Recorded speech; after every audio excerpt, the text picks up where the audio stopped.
In dem heutigen Video zeige ich dir ein paar tolle Tricks, wie du dein Spiel abwechslungsreicher gestalten kannst. Viel Spaß!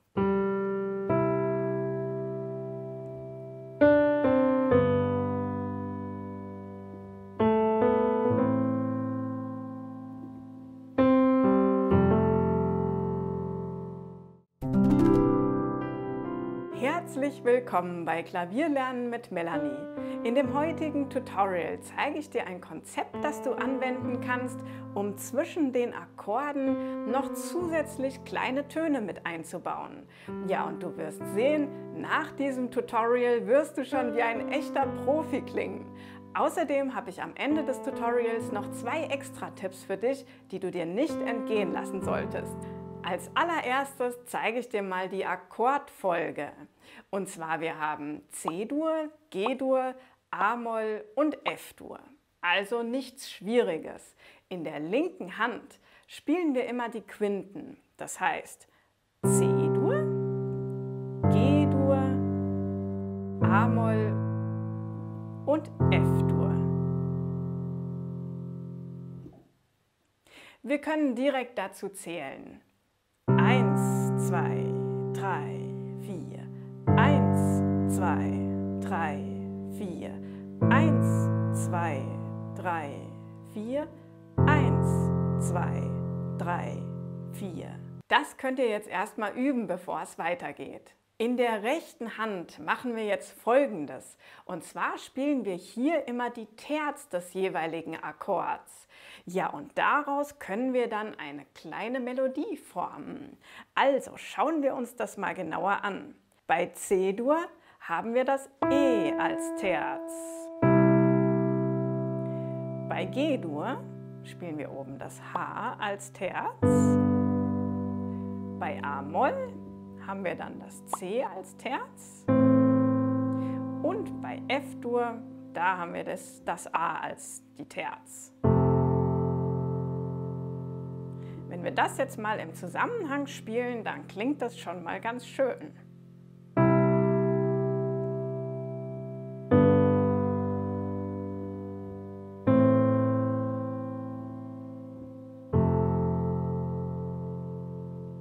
Also, ihr müsst euch die Terzen einfach vorstellen wie so sichere Landeplätze. Ja? Wenn ihr die zum jeweiligen Akkord spielt, dann könnt ihr euch absolut sicher sein, dass die immer passen werden, ja? Und dass da nichts schräg klingen wird.